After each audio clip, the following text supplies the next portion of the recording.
কাল নয়াপল্টনে সমাবেশের অনুমতি চেয়েছে বিএনপি। সকালে ঢাকা মহানগর পুলিশ কার্যালয়ে অনুমতি চেয়ে চিঠি দেয় বিএনপি, তবে ডিএমপি সিদ্ধান্ত জানাবে বিকেলে। ঢাকা মহানগর দক্ষিণ বিএনপির আহ্বায়ক আব্দুস সালাম জানান, সমাবেশ ও মিছিলের অনুমতির বিষয়ে ডিএমপি ইতিবাচক। তিনি মনে করেন, কাল ছুটির দিন হওয়ায় ট্রাফিক নিয়ে কোনো সমস্যা হবে না।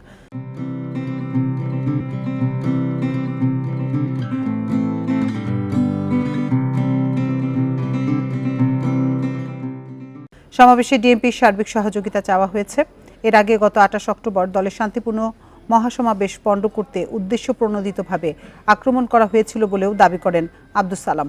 পরে ডিএমপির অতিরিক্ত কমিশনার খন্দকার মহিত উদ্দিন বলেন, মানুষের সুবিধা অসুবিধার কথা মাথায় রেখে সিদ্ধান্ত দেওয়া হবে, তবে যারা আয়োজন করবে তাদের দায়িত্বশীলতার পরিচয় দিতে হবে। কথা বলেছি ওনাদের সাথে এবং আমরা কি প্রোগ্রাম করতে চাই সেটা তাদের সাথে আলোচনা হয়েছে। বিএনপি একটি গণতান্ত্রিক দল, আমরা গণতান্ত্রিকভাবে আন্দোলন করেই আজকে একটা তত্ত্বাবধায়ক সরকার অধীনে নির্বাচন চাই, এটি হলো আমাদের মূল দাবি। পুলিশ কমিশনার মহোদয় অনুমতি হয়তো বিকেলবেলা তার চূড়ান্ত সিদ্ধান্ত জানাবেন যে এটির কি আসবে, তবে আমরা পজিটিভলি চিন্তা করব যাতে তারা প্রোগ্রাম করতে পারে।